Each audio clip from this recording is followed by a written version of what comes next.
አሰላሙ አለይኩም ወራህመቱላሂ ወበረካቱ ውድና የተከበራችሁ የሱስቱ ቤተሰቦች እንዴት ናችሁ? ሰላም ናችሁ? በያላችሁበት ሰላማችሁን ያብዛልኝ። እኔ ሰላም ነኝ አልሐምዱሊላህ። እናንተ እንዴት ናችሁ?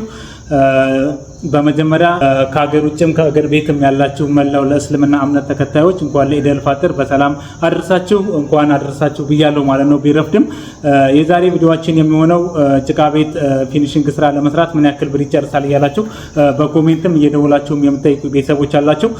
በዚህ ጉዳይ ላይ ሰፋ ያለ ማብራሪያ የምሰጣችሁ ይሆናል ማለት ነው። እስከ ቪዲዮ መጨረሻ አብራችሁን ቆዩ። እንግዲህ ፊኒሺንግ ስራ አሁን ይሄን ያክል ብር ይጨርሳል ብሎ ለማለት ትንሽ ቢከብድም ስለ ፊኒሺንግ ስራ ማወቅ ያለባችሁ ነገር ምንድነው?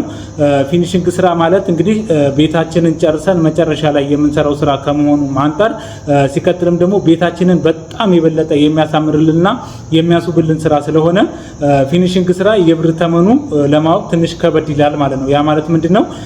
የኔ ቤት 75 ቆርቆሮ ቤት ሆኖ 300 ሺህ ብር ቢጨርስ የዛኛው ደግሞ ቤት ደግሞ 75 ቆርቆሮ ሆኖ በዚህ በ300 ሺህ ሊተመን አይችልም ማለት ነው።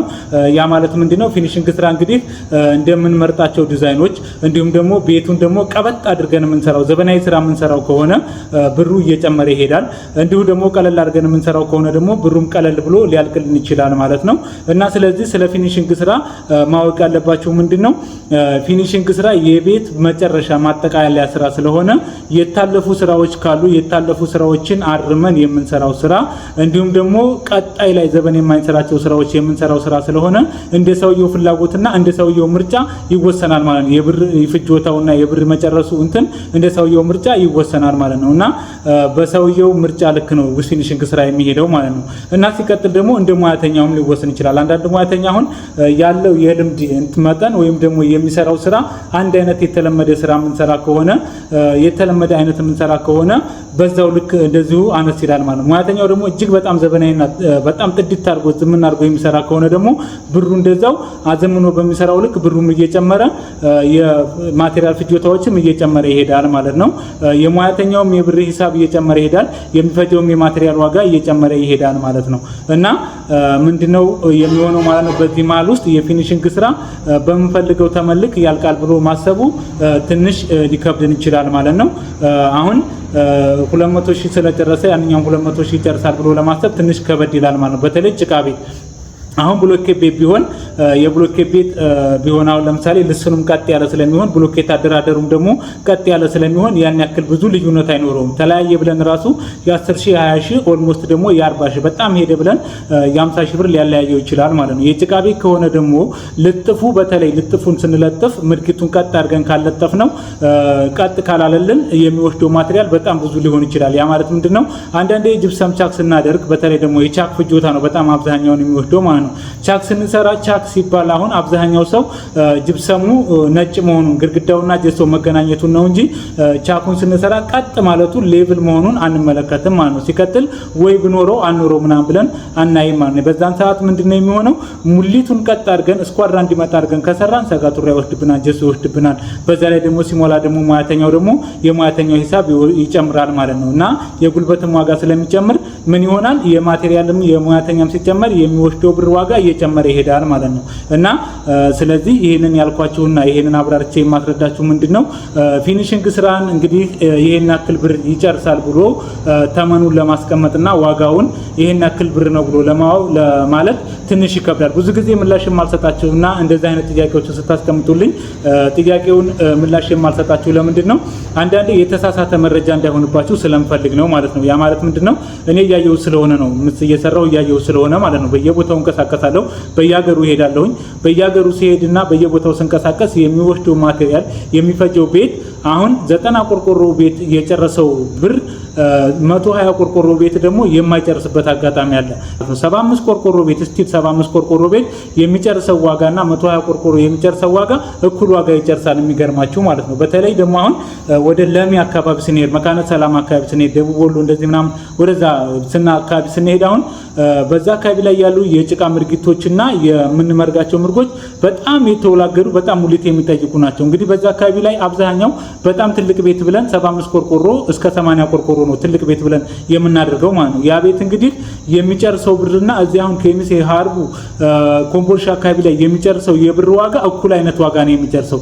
120 ቆርቆሮ የሚጨርሰው እዚህ አካባቢ ላይ 120 ቆርቆሮን ኤል ሰርቪስ 5 ክላስ ቤት የሚጨርሰው እዛ ደግሞ 4 ክላስ ቤት ከዚህን በላይ ይጨርሳል የብር መጠን ማለት ነው። አሁን 450 እስከ 550 ሺህ ብር ድረስ የሚጨርስብን ጭቃ ቤት አለ ፊኒሺንግ ስራ እንሰራ ማለት ነው። እንግዲህ የኔ ስራዎች ታቋቸዋላችሁ። ልቅም አድርጌ ነው የምሰራው። አንድም ስህተት አላልፍም። የታለፉ ስራዎች ካሉ አርሜ ነው የምሰራው። ሲቀጥል ደግሞ ሙሊትም ቢሆን ደግሞ ሙሊቱን ጠብቄ ነው የምሰራው። መፍረስ ካለበት ግድግዳውን ሁሉ አፍርሼ ነው የምሰራው። ጠርዞቹንም ምናምን የውስጥ ለውስጥ ያሉ የበር ጠርዞችንም ቀጥ አድርጌ ነው የምሰራው። በዛን አይነት ስራ ስሰራ ምንድነው የሚጨርስብኝ ከ400 እስከ 500 ሺህ ብር ድረስ የሚጨርስብኝ ይጨርሳል ቤቱ ማለት ነው። እንግዲህ ምንድነው ይሄንን የምላችሁ ምንድነው አሁን ጀሶ የምንጠቀመው የጀሶ ማቴሪያል ይወስናል። ሲቀጥል ደግሞ ኤሌክትሪክ ዝርጋታ ላይ አሁን ኤሌክትሪክ ዝርጋታ ላይ አብዛኛው ሰው ሲዘረጋ ከ4 እስከ 5 ጥቅል ብቻ የሚጠቀም ሰው አለ። ኤሌክትሪክ ገመድ ሲዘረጋ ሙያተኛ ሆነ ማለት ነው። እኔ ደግሞ አሁን ኤሌክትሪክ ገመድ ሲዘረጋ የ120 ቆርቆሮ ከሆነ እስከ 9 ጥቅል እስከ 10 ጥቅል ገመድ የምጠቀምበት አጋጣሚ አለ። 75 ቆርቆሮ ከሆነ ደግሞ እስከ 8 ጥቅል ድረስ የምጠቀምበት አጋጣሚ አለ። በጣም ዝቅተኛ ከተጠቀምኩ ብዬ ማብሪያት ገመድ ዝርጋታ የምጠቀመው 7 ጥቅል ነው የምጠቀመው ማለት ያ ማለት ምንድነው ዝቅተኛ ማለት የሚጠቀሙት አምፖል ትንሽ ሆኖ ሶኬቱ እንደዛ ሆኖ ማለት ነው። የክላሱን ማነስካካ ላይ ሶኬትም የምንጠቀማቸው ኮርስ ላይ የምንጠቀማቸው ላይቶችም በጣም ትንሽ ናቸው ብለን አስበን 7 ጥቅል ነው በጣም ዝቅተኛው ማለት ነው። ዝቅተኛ የምንጠቀም ብለን የምንጠቀመው ማብሪያ ገመድ 7 ጥቅል ነው የምንጠቀመው። ያ ማለት ምንድነው 1.5 ጥቅል 1.5 የማብሪያ ማጥፊያው 4 ጥቅል ብንጠቀም 2.5 ደግሞ ለሶኬት ደግሞ 3 እንጠቀማለን ማለት ነው። ሶኬት ማለት እንግዲህ ካልጋ ትራስ ላይ 2 ያስፈልገናል። ሳሎን ላይ እንደዚሁ በርከት ያለ ያስፈልገናል። የዲሽ እና ሶኬት አብሮ ተያይዞ ሳሎን ላይ 2 ያስፈልገናል። የልጆች ምታቤ ላይ ክሽን ላይ ደግሞ 7-8 ሶኬት ያስፈልጋል ማለት ነው። እና ይሄንን ስናደርግ እንግዲህ 5 ጥቅል ተጠቅሞ የሚዘረጋው ቤትና 8-7 ጥቅል ተጠቅሞ የሚዘረጋው ማብሪያት ገመድ ይለያያል ማለት ነው። የ3 የ4 ጥቅል ገመድ ልዩነት ይኖረዋል ማለት ነው በአሰራር ደረጃ በአሰራር ስታንዳርድ ማለት ነው። ሲቀጥል ደግሞ ጅብሰሙም እንደዛው ጅብሰም የምንጠቀማቸው ጅብሰሞች ደግሞ አሁን ግድግዳ ላይ አሁን እኔ በጣም በቃ 120 ቆርቆሮ ቤት ልስኑ ቀጥ ብሎ ነው ያለ ብዬ በጣም የተስተካከለ ነው ብለን 200 ኪስ ጀሶ ይወድብናል ግድግዳው ማለት ነው። 200 ኪስ ጀሶ ማለት ደግሞ በምንገዛው የጀሶ አይነት ልክ ይለያይ ይችላል። አሁን ጀሶ ከ280 እስከ 500 ብር ድረስ አለ አሁን ወቅታችን ላይ ባለ ዋጋ ማለት ነው። አሁን ትንሽ የነዳጅ ዋጋ ምናምን በሚለው ዋጋ ገበያ ጭማሪ ስላለ ነው 450 የነበረው 500 ብር ገብቷል ማለት ነው። እንግዲህ 200 ኪስ ጀሶን በ400 ብር ማባዛን አካባቢያችን ላይ በምንገዛው በማቴሪያል ዋጋ እያባዛችሁ ማወቅ ትችላላችሁ ማለት ነው። ይሄንን ምላችሁ ምንድነው 120 ቆርቆሮውን ቤት ፕላስቲክ ኮርስ ካደረጋችሁት ግድግዳው 200 ኪስ ጀሶ ይጨርሳል ማለት ነው። 200 ኪስ ጀሶን እንግዲህ በምንገዙት ማቴሪያል ዋጋ ልክ ማባዛት መቻል ያለባችሁ ማለት ነው። ሰጋቱራ ደግሞ ከ20 እስከ 30 ኩንታል የሚጨርስበት አጋጣሚ አለ። ሙሊት የሚል ከሆነ 30 ኩንታል ሙሊት የማይል ከሆነ 20 ኩንታል ሰጋቱራ ትጠቀማላችሁ ማለት ነው። ኤሌክትሪክ ገመድ እንግዲህ ከ7 እስከ 8 እንደዛው ትጠቀማላችሁ እኔ በምሰራቸው አይነት ስራዎች ማለት ነው። የ120 ቆርቆሮ ቤት አሁን ከ450 እስከ 500 ሺህ ብር ድረስ እየጨረሰብን ይገኛል ማለት ነው። ያ ማለት ምንድነው የምንጠቀማቸው የኤሌክትሪክ ገመድ በጣም ዘመናዊ የሆነ አሰራር ሰርተን ጂፕሰም ኮርሱንም ጥድት ያለ ስራዎች ሰርተን ቀለሙንም ደግሞ ቀለም ስንል እንግዲህ ቀለም ላይ ብዙ ልዩነት አለ። የሚታጠብ የማይታጠብ የሚባል የቀለም እንትኖች አሉ ማለት ነው። የሚታጠበው ከሆነ የፕላስቲክ ቀለም በጋዝ የሚበጠበጠውን ስለምናደርግ የማይታጠበውን የውሃ ቀለሙን መጀመሪያ 2 እጅ ቀብተን ከዛም በኋላ ደግሞ ፕላስቲኩን ነው ድጋሚ የምንቀባው። ፕላስቲኩ እንግዲህ አንዱ ጋሎን 4 ሊትሩ 1800 ብር ነው የሚገዛው አንዱ ማለት ነውና በሚታጠበው ስናደርግ የፕላስቲክ ቀለም ግዥ ወደ 40,000-45,000 አካባቢ ድረስ ይደርሳል። የውሃ ቀለም ስንገዛ የፕላስቲክ ቀለም ስንገዛ ያን ያክል የሚጨርስበት አጋጣሚ አለ ማለት ነው። የውሃ ቀለም ብቻ የምንጠቀም ከሆነ ደግሞ እስከ 20,000 ብር ድረስ ይበቃናል ማለት ነው። ያ ማለት ምንድነው በውሃ ቀለም የቀባው ሰውዬና በፕላስቲክ ቀለም የቀባው ሰውዬ ዋጋ ንጥጥር ብናደርግ የፕላስቲኩ ይጨምራል፣ የውሃ ቀለሙ ስንቀርግ ደግሞ ይቀንሳል ማለት ነውና ፊኒሺንግ ስራ ላይ ልብ ማለትና መገንዘብ ያለባችሁ ምንድነው ፊኒሺንግ ስራ ይሄንን ያክል ብር ይጨርሳል ብለን ካሰብናልና በዛ ብር ይበቃናል ብለን ካሰብን ልንሸወድ እንችላለን ማለት ነው። ምንድነው የሚሸውዳችሁ? መረጃውም ስህተት ነው ብላችሁ ልታስቡ ስለምትችሉ እንደ ፍላጎታችንና እንደ ምርጫችን ሊወሰን ስለሚችል ፊኒሺንግ ቤታችን እንግዲህ ጅፕሰም ኮርስና ግድግዳ ቻክ ልናደርግ ስናስብ ምንድነው ማድረግ ያለብን? እንደ ምርጫችን እንደ ቤቱ ሁኔታ ማሰብ መቻል አለብን ማለት ነው። ወይም ደግሞ እንደምንመርጠው ሙያተኛ ማሰብ መቻል አለብን ማለት ነው። እንደ ምንሰራው የአካባቢ ሁኔታ አንዳንዴ አካባቢ ላይ የተለመዱ አይነት ስራዎች አሉ። እነዛን የተለመዱ አይነት ስራዎች ብቻ የምንሰራ ከሆነ ተመሳሳይ ብር ሊጨርስ ይችላል። ምናልባት የሚያለያየው ትንሽ ብር ሊሆን ይችላል። 20 ሺህ ብር ኦልሞስት 10 ሺህ ብር ሊያለያየው ይችላል። ብዙ ልዩነት ላይኖረው ይችላል። ነገር ግን በጣም ዘመን ያሉ ስራዎችን ጊዜያችን ላይ ያሉ ስራዎችን የምንሰራ ከሆነ ደግሞ ብሩ በጣም ከፍተኛ ብር ሊጨርስ ይችላል ማለት ነው። እና ምንድነው ማድረግ ያለባችሁ እናንተ ፊኒሺንግ ስራ ልታሰሩ ስትሉ የቤታችሁ ሙሊት ቀጥ ያለ ነው ወይ የተስተካከለ ነው ወይ? ለአሁን ለፊኒሺንግ ስራ ብዙ ያልታለፈ ፊኒሺንግ ስራ ላይ የምናርማቸው ብዙ ያልታለፈ ስራ አለ ወይ ብላችሁ ማሰብም መቻል አለባችሁ ማለት ነው። እንግዲህ ጭቃ ቤትን ስናወዳድረው የጭቃ ቤትን የ120 ቆርቆሮ የ90 ቆርቆሮንም ሆነ የ115 ቆርቆሮንም ሆነ የ65 ቆርቆሮንም ሆነ በዋጋ ንጥጥር ስናነጣጥረው ያን ያክል ብዙ የተለያየ ልዩነት የሚጨርሰው የዋጋ ልዩነት ብዙ የለም፣ ብዙ አይኖረው። የሚገርማችሁ ማለት ነው ምንም ያክል ልዩነት አይኖረው። በጣም ዝምን አድርገን የምንሰራው ከሆነ 75 ቆርቆሮ ቤት ከ120 ቆርቆሮ ቤት የበለጠ ብር እናወጣለን ማለት ነው። ደግሞ እንደዚሁ የድረስ የተሰራ የምንሰራው ከሆነ የ120 ቆርቆሮ ቤት እንደዚሁ ዝቅተኛ ብር ይጨርስና ያንኛውም ዝቅተኛ ይጨርሳል ማለት ነው። ማክሲመም ጭቃ ቤት ለምትሰሩ ቤተሰቦች 90 ቆርቆሮ እስከ 120 ቆርቆሮ ያለው ከ400 እስከ 500 ሺህ ብር ቅብጥ ያለ ስራዎችን መስራት የምትፈልጉ ከሆነ እንደዚህ መዘጋጀት መቻል አለባችሁ። እንደዚሁ ደግሞ ቀለል ያለ ስራዎች የምትሰሩ ከሆነ እስከ 400 ሺህ ብር ድረስ ይበቃችኋል ማለት ነው። የ90ው እስከ 120 ቆርቆሮ ድረስ ያለው 400 እስከ 430 ሺህ ድረስ አካባቢ ምናምን ይበቃችኋል። እንደዚህ ቀለል ያሉ ስራዎች የምትሰሩ ከሆነ ማለት ነው። ጥድት ያሉና ፍክት ያሉ ስራዎችን አሰራለሁ ብላችሁ ካሰባችሁ 400 እስከ 500 ሺህ ብር ድረስ መዘጋጀት መቻል አለባችሁ ማለት ነው። ይሄ አንዳንዴ ወደ ስራው ከገባን በኋላ ብዙ ስራዎች ስለሚሉ የወዛደር የምናምን የማሰሪያ ምናምን ብዙ ነገሮች ኮተቶች ስላሉ ሳናስበው ብዙ ወጪዎች ይወጣሉ። 400 ሺህ ብር ብለን አስበን ከሆነ 50 ሺህ 60 ሺህ ደግሞ ኦልሞስት ያልታሰቡ ጥቃቅን ወጪዎች ይኖራሉ። እነሱ ጥቃቅን ወጪዎች አስባችሁ እንደዚህ ብትይዙት በጣም የተሻለ ይሆናል ማለት ነው።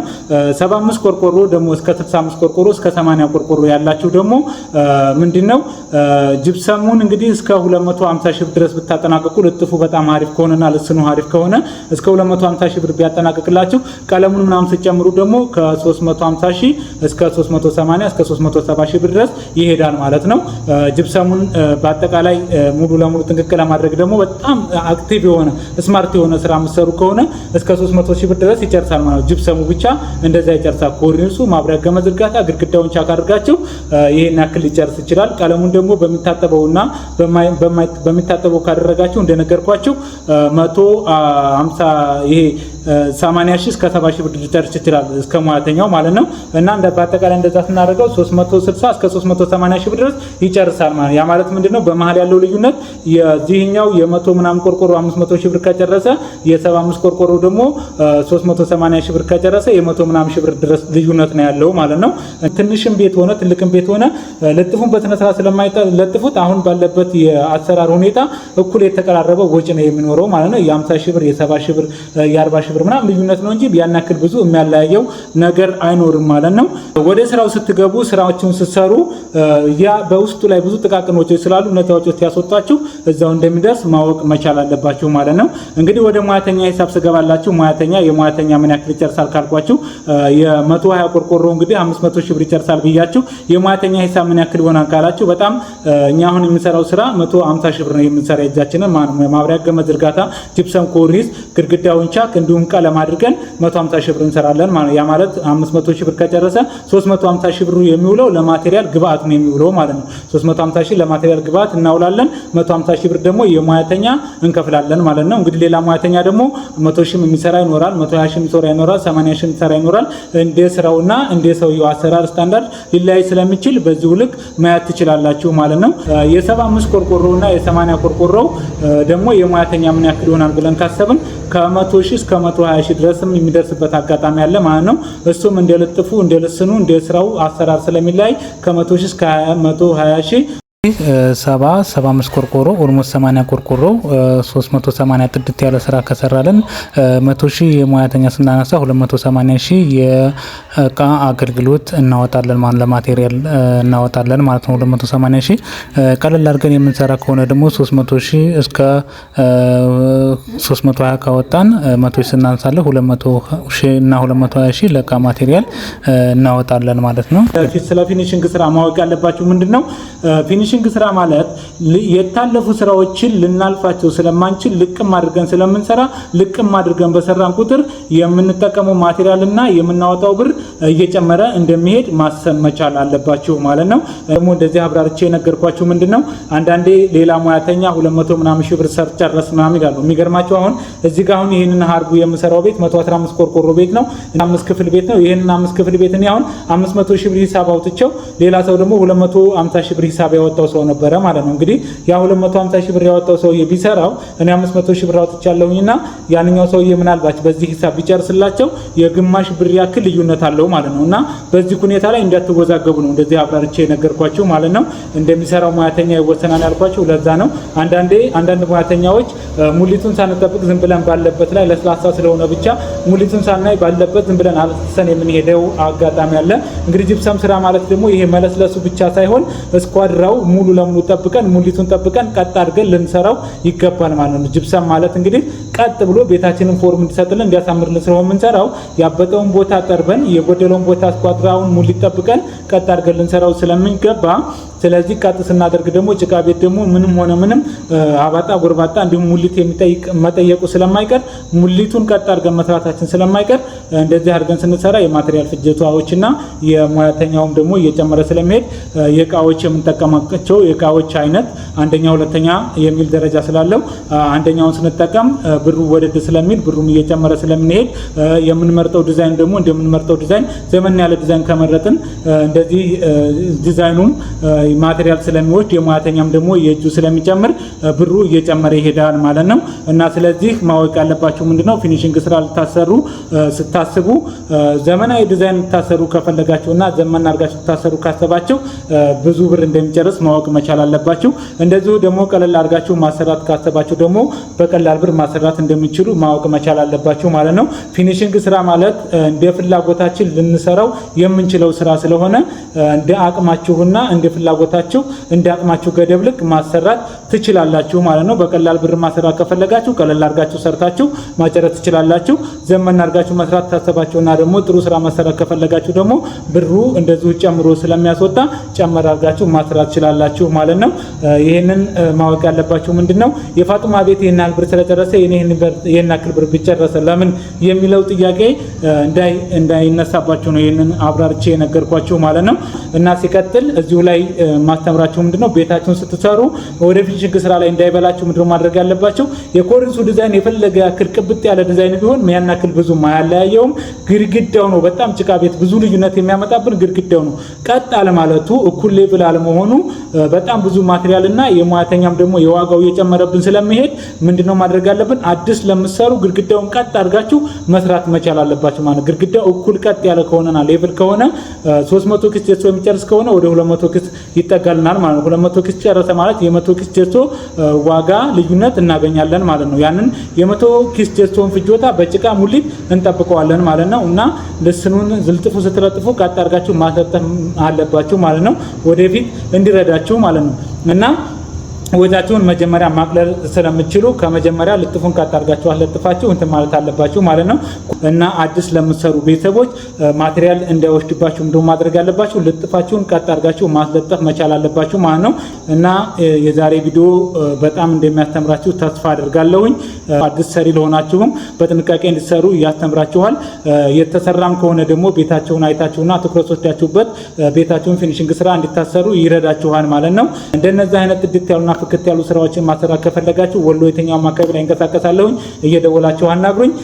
እስከ ቪዲዮ መጨረሻ አብራችሁን ስለነበራችሁ ከልብ አመሰግናለሁ። ወሰላሙ አለይኩም ወራህመቱላሂ ወበረካቱ።